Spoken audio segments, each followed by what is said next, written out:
Hi, I'm Jonathan Hafetz, and welcome to Law on Film, a podcast that looks at law through film and film through law. We look at what legal issues films explore, what they get right about the law and what they get wrong, and how law is important to understanding the film, as well as what the film teaches us about the law and about the larger social and cultural context in which it operates.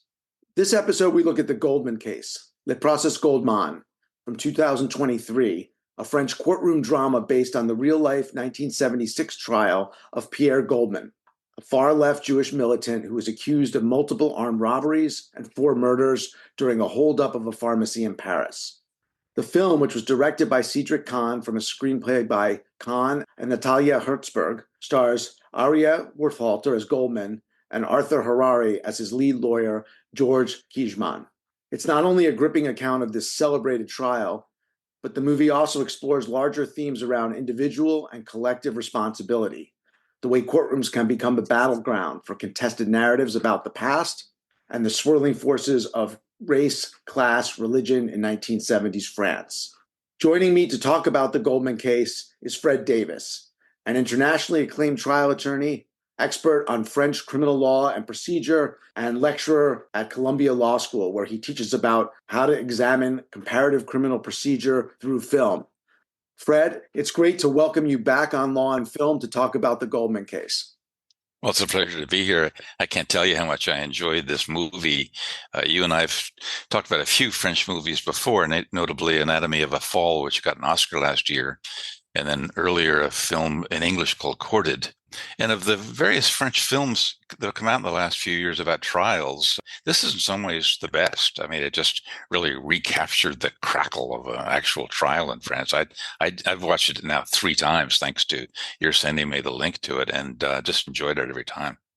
Yeah, it is. It's just a really incredible film in terms of giving you insight into both French criminal law, criminal procedure especially, and into this fascinating case, which, until I saw the film and we started talking about the podcast, I hadn't known a lot about. So I think before we talk about, what happens in the movie in the courtroom, it'd be good to give a little background on Pierre Goldman, who he was and what the trial was about. Well, Pierre Goldman is a highly unusual even in France, but in some ways he's very French too. He was born in 1944. His parents are Jews who emigrated from Poland and became very active in the resistance during the war. And then he had an odd childhood growing up, but he kind of drifted into radicalism in the 60s in the way other French people did, and kind of caught the revolutionary fervor. For example, he idolized Che Guevara and Fidel Castro, and actually spent quite a bit of time in Cuba, and then spent a year living with guerrillas in Venezuela. And when they needed money, he would rob a bank. And so in the late 60s, he ends up back in Paris, and basically is kind of a lefty guy who says stuff. And he would do writing, but he also did break-ins when he needed money. And so what happened at the end of the decade is there were 3 break-ins, in one of which, as you mentioned, some pharmacists were killed. And he goes on trial in which he admitted the break-ins, the earlier ones, but stoutly said, no, I didn't kill him. I wouldn't do that. And so very briefly, the trial history was he was convicted in the first trial and sentenced to life in prison. It was affirmed on appeal, but the Supreme Court of France vacated it, possibly based in part upon his memoirs that he wrote while in jail, which had a number of sort of things in it. And so what we watch in the film is the retrial that takes place outside of Paris in the town of Amiens in 1976. Yeah, that was the memoir. The translation, I think, is something like Obscure Recollections of a Polish Jew, which is what he wrote while he was in jail, which garnered a lot of attention on his case, and as you say, probably contributed to the retrial. Yeah, the actual title is The Obscure Memories of a Polish Jew Born in France, and it really said quite a bit about who he thought he was, and situated in part, his life and this film in terms of some of the issues going on relating to class, relating to politics, and also relating to, the Jewish presence in France. The way the film starts, it has some of the background that you elaborated on in terms of the procedural history, what happened before. And then before we get to the courtroom, which is really where virtually the entire film takes place, we have this scene where he's looking to dismiss his main warrior, George Kiejiman, right? That's sort of the opening of the film, if you will. Yeah, the opening of the film is about 5 or 6 minutes, just a fascinating dialogue between his two principal lawyers. One of them was George Kiejiman, who's a fascinating man. He died last year, and I knew him some. He and I worked on a case together 10, 15 years ago. He, like Goldman, was born of Polish Jewish immigrants. So he's about 10 years older. He emigrated before. And one of the issues is the difficult relationship between Kiejiman and Goldman, possibly because they're too much alike. I mean, they shared sort of this background. They're both prickly people. And his junior lawyer is a guy named Francis Chouraqui.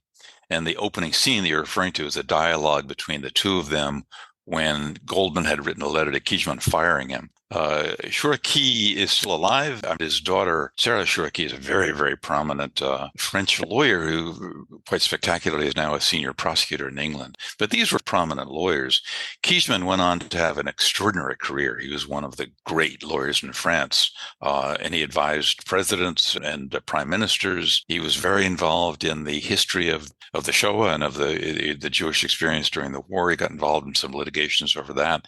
He also represented, the celebrities. He was Polanski's lawyer in France and was involved in Sarkozy's divorce and stuff like that. He was an amazing lawyer. But that dialogue between the two of them at the beginning really sets the stage for kind of the personal level at which we're going to explore this trial.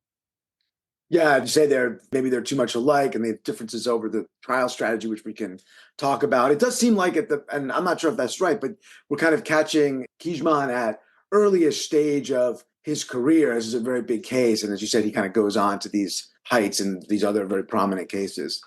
Yeah, he was, I suspect, pretty well known because of the number of people who supported Goldman. He probably had access to, a number of lawyers. So it wasn't like he was a beginner, but he didn't become sort of a really well-known celebrity until later. And the relationship between the two of them is just absolutely fascinating. There's one fabulous scene where Goldman, who's talking too much as viewed by his lawyer, says something about the police are racist. And so Kiejiman gets up and says, Your Honor, I think what he really means is that some police officers are racist, not that all of them are. And he says, No, I mean, all of them are. so he, the guy spoke for himself. Goldman was what seems like a lot for an attorney to handle. It comes up multiple times in the film. I think it's one of the most fascinating aspects of the film as well. So we talked about the procedural history. So just kind of set the stage in terms of the courtroom, how it worked in terms of prosecutor, the victim's lawyer, that is the lawyer for the partie civile, defense, and the jury. So because this is, you look at this and it looks like a trial, and I think in some ways maybe a little bit more familiar to American audiences than Anatomy of a Fall, but I'm not sure. It looks very different. So tell us, what's happening in the courtroom generally. Well, as a jury trial, he could have been sentenced to death. The death penalty we may talk about was still in effect. And in fact, that year, France executed almost pretty much its last people. So he's entitled to a jury trial, and the trial begins when they say rise for the court, and in walk the 3 judges and the 9 jurors. And back then, slightly different now, back then a jury would consist of 9 lay people and 3 professional judges, all of whom would deliberate together. And they walk out together and are all seated on the same level. So you see the 3 judges, the jurors to either side. There's also the prosecutor who controversially is physically at the same level as the judges. Some people refer to that as the carpenter's mistake, because many people view prosecutors just another party, shouldn't be differentiated in that way. And then off to kind of the right, as we see it in the camera, is the doc. Goldman was in custody. I mean, he'd been convicted, so he was brought in in handcuffs. And then right in front of him are his lawyers. Then off to the left are a number of lawyers, but one of the most active participants is a lawyer named Henri-René Garot, who is the lawyer for the victims. And in the French system, victims qualify as parties to a criminal case. I mean, just like a prosecutor, it's like having another prosecutor. They can cross-examine, they can appeal. And Garot, who's played by a wonderful actor, is very, very active in the trial. And he, almost more than the prosecutor, is going after Kiejiman, is going after Goldman, and makes really quite strong statements about what a terrible person both of them are, really. And then there's 3 judges. Only one of them speaks. And he's pretty good, I think. We don't have a transcript of the trial, but it's pretty realistic. And then interestingly, the jurors are there and they're allowed to ask questions by themselves. And one of them says to Goldman when he refuses to answer a question, the guy says in a nice way, we're trying to find out what happened. Tell us what happened. And that's coming from a juror, which sort of couldn't happen in our system. Another thing that's different is the trial starts, or one of the first parts of the trial is Goldman standing up and being questioned by the judge. I think one of the issues that comes up is whether he wants to introduce character witnesses or not. And Goldman says no, because it's not relevant to whether I did it or not.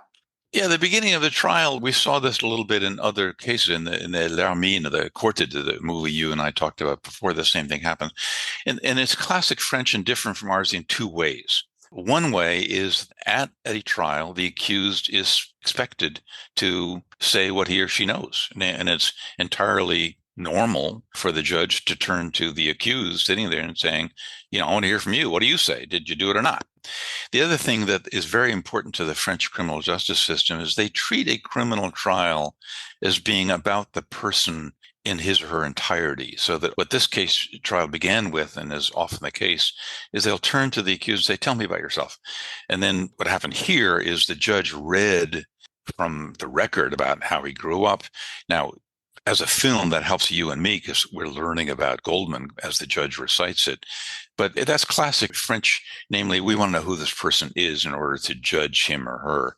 And as you point out, Goldman, who's wonderfully played, I just thought the guy was great, just kept pushing back, saying, that's irrelevant. I want to talk about the facts because they will show I'm innocent and this is nonsense. Yeah, exactly. And so he says, why do I need character witnesses? It's not relevant to whether I did this or not, right? Even though it might make sense as trial strategy. So basically the trial proceeds. There's a number of witnesses who are questioned by various sides, including Jarod, the attorney for the victims. Any notable aspects of these various examinations during the trial? Well, to an American viewer, it all looks a bit chaotic for several reasons. One is that questioning and cross-examination happens sort of, almost randomly. I mean, the lawyers stand up and talk. The witnesses are allowed to introduce hearsay. They're allowed to give sort of, opinions on what they heard from somebody else. There are really no formal rules of evidence. This one, there was some real cross-examination. I mean, some of the witnesses were witness ID, witnesses who identified them. And Kiejiman, did a good job at creating a doubt as to whether they really saw the guy. There was a lineup issue that would be classic to an American situation where he had been picked out of a lineup and he insisted that he just jumped out because what they did is they got 5 or 6 cops to show up in the lineup, all of whom were clean shaven, and he hadn't slept overnight and he hadn't shaved. And so what Kiejiman did is he took a photograph of his client, life size, and asked the cops to show up in trial and then put this photograph in the middle, and he just jumps out at you. So it was a bad lineup. So there's a lot of sort of good classroom drama in terms of flagrant testimony, flagrant speaking objections. The lawyers are all over the lot, and some real lawyering. And there's a lot of, I think, excellent cross-examination of some of the witnesses. We saw Goldman, or allegedly saw him fleeing. There's really good examination, I think, of their kind of credibility. And in that respect, I think it does maybe look familiar to a U.S. audience. On the other hand, as you said, and as we saw in Anatomy of a Fall, although more in Anatomy of a Fall, is this kind of rapid-fire questioning. It's not like one side goes and then the other side has to wait. Multiple people or sides will speak up during testimony of a particular witness. Yeah, there's actually also another thing that is interesting is how active the people in the audience were. And there were people there on both sides. I mean, a number of people would burst into applause when Goldman would say something particularly trenchant. But there are also people there who supported the victims. And at one point, one of them, yelled out, he's an assassin.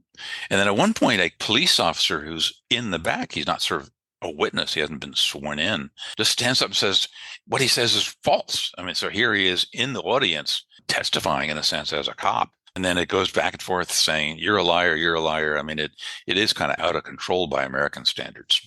I mean, the film that, in a sense, some of those scenes and those outbursts reminded me of, and also, when you talk about some of the attention this case garnered in the media at the time, is the trial of the Chicago Seven, a little bit with a lot of the kind of some similar dynamics, right? The trial of the Chicago Seven for protests at the Democratic National Convention in Chicago that in 1968. But, for this, it was really, I think, a window into the kind of France at the time and a snapshot of a lot of the kind of conflicting forces and dynamics. Do you kind of see it as kind of, it's kind of window into what was happening in France around then? Yeah, if you were to ask kind of what's the high-level takeaway, really, what does this film tell us? In part, it shows an American audience what a trial is like, which was not particularly news in France. When you and I talked about Anatomy of a Fall, I made the point, to me at least, that wonderful case wasn't about a trial so much as about the human condition. Really, the trial was a window into the relationship between husband and wife. I think that Kahn made this movie to go back to the 1970s. Relatively few people in France remember that period themselves. And to me, there are at least three historical references that put this trial into context and would be apparent to a French audience. One is the 1968 student revolts. They had a outpouring, there were barricades in the street, a lot of violence. We did in our country too. I mean, the Vietnam War, but theirs was different. And it kind of created this notion of the revolutionary left in France. Oddly, Goldman himself did not participate in the 68 stuff. He actually got criticized by some of its leaders. And actually in the movie, he talks about what a bunch of jerks they were. But that was the context in which he was sort of famous for being part of that revolutionary event. This was the trial sort of had the death penalty in the background. He could have been sentenced to the death penalty. France was among the last countries in Europe to actually execute people. People were executed that year, and it was abolished a few years later. His lawyer Kiejiman had, I believe, a role in the abolition of the death penalty. The death penalty was really pushed back by two lawyers who died relatively recently, Robert Badinter and Henri Leclerc. Kiejiman was very close to Mitterrand, the president of France, who came out against the death penalty. And that was sort of brave because the polls favored the death penalty then. And I'm absolutely convinced that he would not have done that without Kiejiman's support. So we have the 68 stuff in the background. We have the death penalty sort of on the way out. I think the really interesting context is, kind of the Shoah, the way that the Jews were treated in France during the occupation, which was very, very real to Kiejiman, very, very real to Goldman. And the time period is very interesting. One way to look at it is 1976 was halfway between two major events, namely books written by a Columbia history professor named Robert Paxton, who's a friend of mine.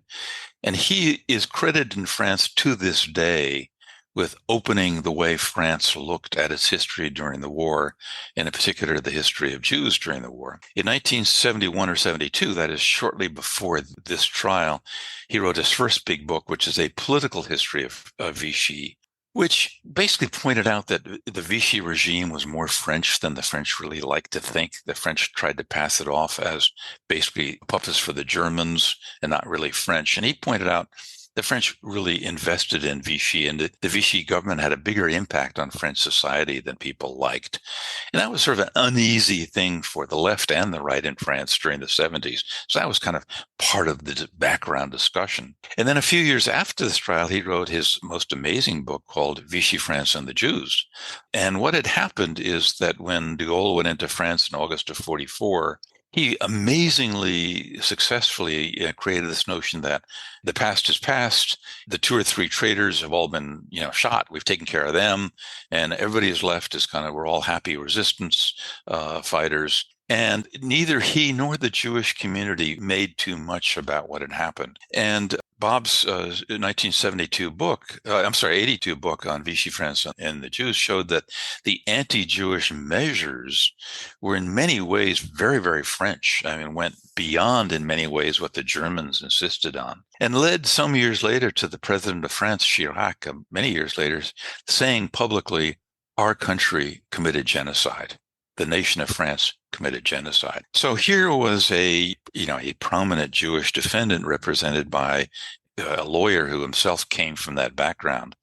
And there's references in the trial to, his Jewishness and other racial issues. And we see a lot of black people in the audience, and there's sort of racial issues that came up during the trial. But I think that the slow reawakening in France of looking at their history, particularly with respect to the Jewish population of France, is an indelible part of the background. Yeah, I think that's so fascinating, Fred. I mean, some of it looks familiar to, to the extent to U.S. audiences, kind of 1968 period, student revolts, revolutionary fervor, playing out the courtroom. In that sense, there's this kind of link with the trial of Chicago 7, for example. But you also have this overlaid on exactly what you described, I think, which is the fact that this was the trial of, that implicates memory, collective memory and treatment of Jews in France during the Holocaust, during World War II, and then after. And there is, as you said, they all kind of collide in a sense in this trial over this Pierre Goldman. Yeah, absolutely. And, that was very much an evolving issue in France. And I think today's audience in France, and certainly in the United States, would find that new. I actually, was alive back then. And actually, the 1968 student revolt had an impact on me in an odd way. So to me, it was kind of interesting. I was living abroad at that time. And then much later, I advised the French government on their remaining Holocaust claims at the end of the century, and worked with the Jewish communities and the French communities and the American government to come up with trying to put that to bed. But, it's a history of history in a sense. I mean, the history of how France looked at itself immediately after the war. There's been a lot written about it, and you see it in this film. You see it also, too, I think, in dialogue and relation between Kiejiman and Goldman. Part of it's over different trial strategy, right? Kiejiman wants to put the best defense on, win the case, right? Or at least, to avoid the death penalty. Goldman is just much more about, he's going to stand on principle. I didn't do it, and I'm not going to make kind of concessions just to try to get out of it in terms of trial strategy. Like, well, I'm not going to put on character witnesses and a few other things he does in the film. But I think there's also like some sense there's some difference in terms of how they, or at least the strategy relates to how they view their Jewish identity and their place in France. I don't know if that occurred to you in that way. Yeah, I think the big difference was that Kiejiman and Chouraqui were lawyers, and they, were working in a sense within the system. I mean, they were respectful to the judge. They were trying to get their client to shut up when he was saying, outrageous things, and we're trying to do what lawyers do, namely, do their best for their client. And Goldman, who, as I say, was just amazingly portrayed by this guy Worthalter. To him, it was just a living event, namely part of his life. And he'd written about this in prison. And here, in a sense, he's been given his best audience. It's too bad he didn't know about this film because, in an odd way, that he died many, many years ago. This film is kind of his ultimate testimony, in a sense. Absolutely. And you say, in terms of the students, it attracted attention of students. I think you mentioned also, I mean, wide support among prominent on the left, intellectuals, politicians, artists, Sartre, Simone Signoret, Ionesco, the playwright, the poet Louis Aragon, former Prime Minister Pierre Mendès France were all kind of rallied to Goldman's side. At the same time, I think someone who's written about the case named Donald Reed as a piece says there was all this support among intellectuals and prominent Jews, but there's a slight disconnect maybe because he says he wasn't a Captain Dreyfus. I mean, Goldman himself was something of an unsavory character, right? He was involved in, he's drifted from leftist causes into basically criminal activity. So he's kind of an interesting vessel for a lot of these larger issues to be kind of explored through. Yeah, an interesting comparison to Dreyfus affair. I mean, Captain Dreyfus was in fact a boring soldier. I mean, there's really nothing particularly heroic about him in terms of himself. His problem was that he was Jewish at a time of raging anti-Semitism in France and was just a convenient scapegoat for screw-ups. So he became sort of a hero in spite of himself. I don't think there's really an implication in this movie that he was pursued or prosecuted because of his religion or his background. What comes across is that the prosecutor and the victim's lawyers, people did die. I mean, people were killed. And there was some real testimony against this guy. I mean, flawed, but real.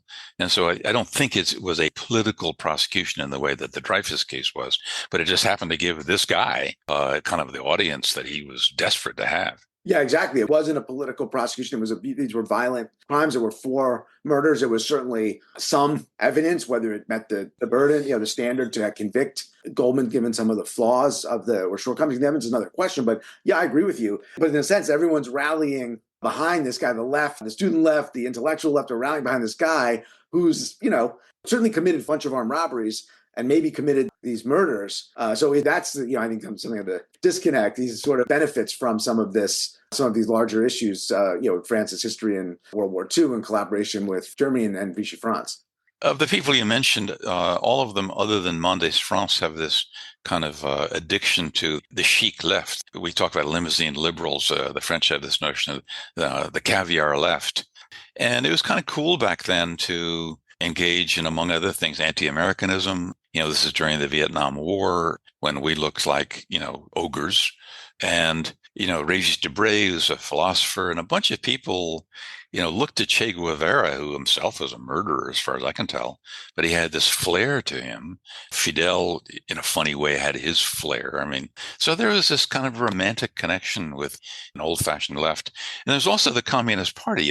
Goldman was literally active in the Communist Party. Don't forget, they were in some ways a hero, maybe a major hero in the Second World War. They got conflicted because of the Soviet pact with Hitler, but when the resistance really got going, in part because they were underground, they were very, very effective and were leaders of the resistance. And they had a big impact immediately after the war, when, frankly, our country saved them. From D-Day on, the United States and the other allies really liberated France. But they immediately had this sort of anti-American level to their political discourse that continues to some degree to this day, but certainly was evidence in the 1960s, in part because of Vietnam. So there was this, sort of romantic lefty group that were willing to at least tolerate, but, smile or look the other way at people who went over the line in terms of stealing and even violence. And you see that with respect to Goldman, and also I think with respect to the police more generally. You alluded to it. There are aspects of some racial elements in terms of, particularly, I think, the way they treat one of the witnesses who was Goldman's alibi, right? And you can see some of the tensions around not just religion, anti-Semitism, but around race as well in the film, although they're certainly in a lower key, I think. Yeah, there are a number of Black people show up on screen. Goldman has spent quite a bit of time in Cuba and elsewhere in the Caribbean and hung out, Caribbean groups in France. So they were his buddies. There were at least 2 Black witnesses who testified who explicitly said they were forced into saying certain things by the cops. And at least in one of those instances, people in the audience sort of reacted to that, and that was very much, of the moment. That specific kind of racism within the police. And as we mentioned a few minutes ago, Goldman absolutely believed and said several times, the police are out to get me because of race. I'm friendly with Black people. They don't like that. Yeah, that felt in some ways also quite current about the film, and some of the way those issues around, race in the courtroom, those felt very much, not just 1976, but 2024. Well, yeah, and then there's anti-Semitism. I don't know this, but I can only believe that Kahn in part made this movie just because of what's going on in France right now. There's some scary stuff going on in France and here. Elsewhere. They're not the only ones, but and it's important when you're looking at a sensitive issue like that, including racism and anti-Semitism, to really understand where it comes from. And this movie, I think, helps understand that in France. Was there anything else about the trial? No, if you look at the trial as a whole, and we don't see the entire trial, but we see so much of it that you really, I think, get a sample of the different kinds of witnesses and how they were treated. It shows the French use of victim's lawyer. This guy Garot is so active. That's something that wouldn't happen in the United States. The absence of formal rules of evidence and kind of procedural regularity of, the prosecutor interviews a witness and then says, I'm finished, you're a witness, and then the defense does. The whole free-for-all atmosphere. And the way the French look at it is they're there to find out one thing, and that is what happened. And so for them, it's perfectly appropriate for the judge to turn to Goldman and say, look, you were there, I wasn't. And that's, in fact, one of the jurors. I thought what really an eloquent thing when a juror kind of sheepishly and politely turns to Goldman saying, look, we're just trying to understand what happened here. And we're not getting it unless you share with us what you can tell us. So all of that, I think, is sort of embedded in the French notion of criminal justice. Right. And implicit in what you're saying, the absence of the right of the privilege against self-incrimination. There's an expectation that the defendant will speak, provide testimony, other information to get at the truth. I know when we talked about Courted and Anatomy of a Fall, other French movies, you talked about the importance of the dossier, the case file. Well, any case that goes to a jury trial, in fact, any serious case, even if it's not a jury, will be looked into in the first instance by an investigating magistrate. We didn't see the investigating magistrate here in Anatomy of Fall. We see him briefly. And it's really a fundamental different approach to criminal justice. The investigating magistrate is not a prosecutor. He or she is told to find out what happened. The phrase in their Code of Criminal Procedure is the magistrate should use all means available to establish the truth. And that means that he or she looks into what happened, interviews witnesses, and is really responsible equally to the victims, to the accused once he or she is identified, and the prosecutor. So when I talk to my American friends, I say, what do you think life would be like if the grand jury were available to you as a defense counsel? Namely, that you have exactly the same access as the prosecutor to what the grand jury looks into. So the magistrate looks into this stuff, gets the views of the various parties, and then will have made essentially a preliminary finding that binds the defendant over to trial. And so a trial begins when a judge, namely an investigating magistrate, has already found that there's evidence that the person did it. And one can ask, is there really a presumption of innocence when the judge is trying the case, if it's just a judge trial? Already know that. And I think the answer is that, it's just been stretched out where once the defendant or the accused was given access, that's his time to sort of have an adversarial impact on it. And so it's not unfair from this point of view at trial to say, look, everybody's on the same page. You know as much as the prosecutor does. What's your story? In this movie, we just kind of telescope or zoom right into the trial and leave out the various aspects of the work done by the investigating magistrate that would have led up to that we saw, for example, in Anatomy of a Fall. We saw it a little bit in the Anatomy of a Fall. There's some older French movies where the investigating magistrate is the real focus. There's a wonderful movie where Jacques Brel, the famous Belgian wonderful folk singer, plays a kind of heroic investigating magistrate, goes through all sorts of efforts to find out the truth of what happened. So let's talk about the verdict. Goldman, the spoiler alert, is acquitted of the murders. He had admitted to the robberies. He's given, I think, what in the U.S. might seem a relatively light sentence, and then eventually gets out. But let's talk about, what did you think of the verdict, and then what happens after to Goldman?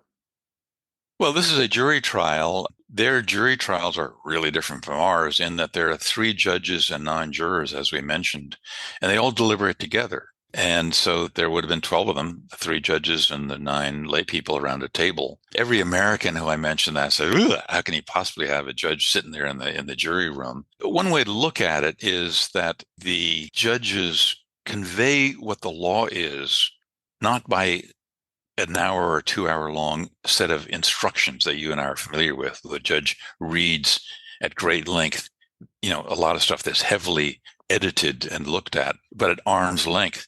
The judges convey what the law is by sitting around the table and looking at the jurors, face to face. That's not irrational. It may not be something that we'd ever do, but it's not totally irrational. They announce at the end that he is convicted of the break-ins and then acquitted of the murders by a majority of 8 votes. What I think that means is there are 12 jurors. 3 of them are judges. The notion is you have to have 8 to convict. The notion is that if the 3 judges convict, we have to have a majority, namely 5 out of the remaining 9. And it doesn't necessarily mean that was the actual vote. I think what the judge was saying is it reached that threshold in all 3 of them. There's a difference between then and now. Then a jury verdict was simply guilty or not guilty, right? Sort of like ours. In 2010, the European Court of Human Rights came out with a case called Taxcat out of Belgium, where they reviewed a system more or less like ours, where the jury simply says guilty or not guilty. And they said that does not comply with the European Convention on Human Rights because we don't know what the basis for their decision was. We don't know whether they applied the law right or wrong. So since 2010, all the countries in Europe, including France, a verdict, including a jury verdict, has to be explained. So if that were to happen today, the judges would then write up what the basis for their decision was so that that can be reviewed on appeal. But back then, the jury verdict was, what we heard, namely by a majority of 8, convict or acquit. And there was no appeal in this case. The prosecution decided, I assume, not to appeal. Is that correct? It was appealable. Apparently, they didn't. The prosecution can and fairly often does appeal an acquittal. Very oddly, in a jury trial, if they appeal an acquittal, there's an appellate jury, oddly enough. And that didn't happen here, probably because it's just been around too long and they just didn't want to do it anymore. And he also had by then served 5 years in prison. So when you say you got a fairly light sentence, it was 5 years' time served. And I don't know the answer, but I can well imagine they decided not worth pushing this any further. And so then, what happens in his next chapter? It's kind of an interesting, somewhat murky story in and of itself, right? Well, it's kind of weird. I mean, he was murdered a few years later, point blank range on a Paris street. 3 people walked up to him, just killed him. And no one's ever been convicted of that. And there's all sorts of murky, as you put it, controversy. Some of the witnesses said that the assassins looked like they were Spanish, whatever that means. And there's a theory that a right-wing Spanish cabal got to him. And then there's other theories, but who knows? I mean, but the point is he was pretty promptly murdered, and presumably by the right wing. I mean, he was just such a fly in the ointment. I mean, he just was out there saying, he kept talking about the revolution, and a lot of people didn't like that. And so the other players, Kiejiman goes on to the prominent heights you talked about. Any other next chapters for any other people in the film? Well, the 3 most prominent lawyers all went on to become even more prominent. I mean, Kiejiman became a real player in France. I don't think he was ever elected to anything, but he served in the Ministry of Justice. He advised presidents and prime ministers, and he advised celebrities. And one of his wives, a very beautiful French actress, so he became sort of a celebrity himself. Francis Chouraqui is now retired, but he had a very active practice, I believe, in many instances representing, lefties in general. And then Garot, who's the lawyer representing the victims, continued to be very active. He was sort of a little bit right of center. I mean, he was definitely not a lefty, and there's a little bit of controversy about how right-wing he was, but he was very, very, very prominent lawyer.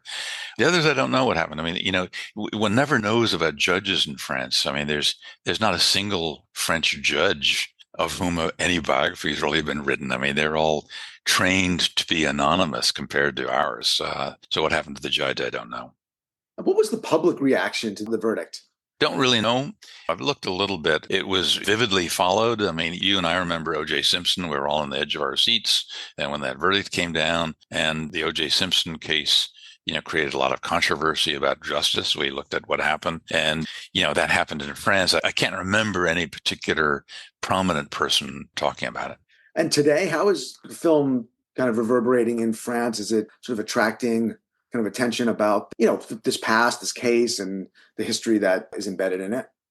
From what I can tell, it's been popular, not hugely popular. I mean, Anatomy of a Fall really sort of had a reaction over here for the Oscar, but also over there. And I read a lot of lawyer comments about Anatomy of a Fall because a lot of lawyers felt that to some degree it did, but in many ways it did not reflect actual criminal procedures. I've seen less commentary. I've been looking fairly carefully. I've seen less commentary in the French lawyer press about the case, other than how interesting it is. But I've yet to see anybody who kind of criticizes it in terms of how it portrayed the actual trial or French criminal procedures.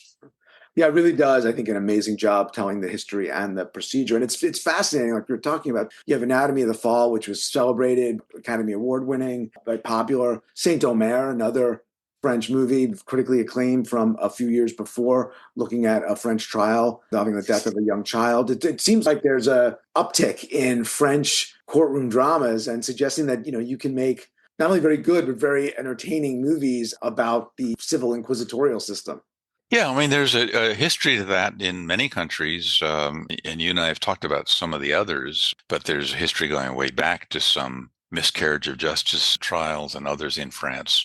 And I think what's different is that the ones we mentioned, Saint-Omer, Courted, and Anatomy of a Fall, as well as this one, are kind of big movies. I mean, they're movies that are, Oscar qualifying, or at least, run in that crowd, which indicates to me that it's kind of reached a level of public interest. There's also, we have here all sorts of TV specials, and the Brits are wonderful at TV specials that involve, cops and robbers, but also trials. And there's some in France as well. There's a wonderful series some years ago that in English is called Spiral. It's called L'Engrenage. The actor who played Garot, the victim's lawyer, is a major figure in Spiral.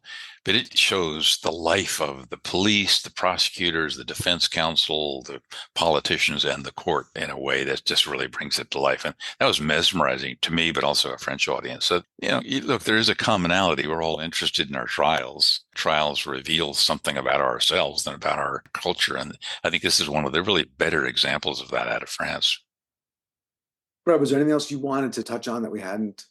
To me, the most important thing when seeing the film is to realize the evolving state of public discussion about France's history in the Second World War, in particular its treatment of its Jewish population. 75,000 French Jews died during the war because of being hauled off. The history was not black and white. It was more gray than anything else in terms of how the French really reacted and dealt with it. There's some good sides to that. The percentage of Jews in the Netherlands that did not survive the war was much higher than in France, partly because of geography, but partly because of, what some French people did. And it just has been a very interesting study to see the French evolving awareness and dealing with that. And this film took place sort of in the middle of that evolution. Like I said, it was after Bob Packen's first book, talking about Vichy as a political phenomenon, just before his second book, talking about Vichy France and the Jews. And to me, more than anything else, it's that history that we're seeing through microcosm through the film. Yeah, the film really gives you insight into that history as it played out in that time, and this kind of compelling characters, Goldman and the attorneys, and just a real insight into the dynamics of a fascinating French criminal trial. So I think it's a wonderful movie. I would certainly encourage anyone who wants to learn about kind of this history and also learn about French criminal procedure to see it. It's a really great watch, and I think an important movie. Yeah, it's also just so well made. I mean, anybody who speaks even moderate French, I mean, just the verbal facility of Goldman and his lawyer and the others. I mean, it's just like a travelogue through everyday French in terms of how they express themselves. Just brilliantly done.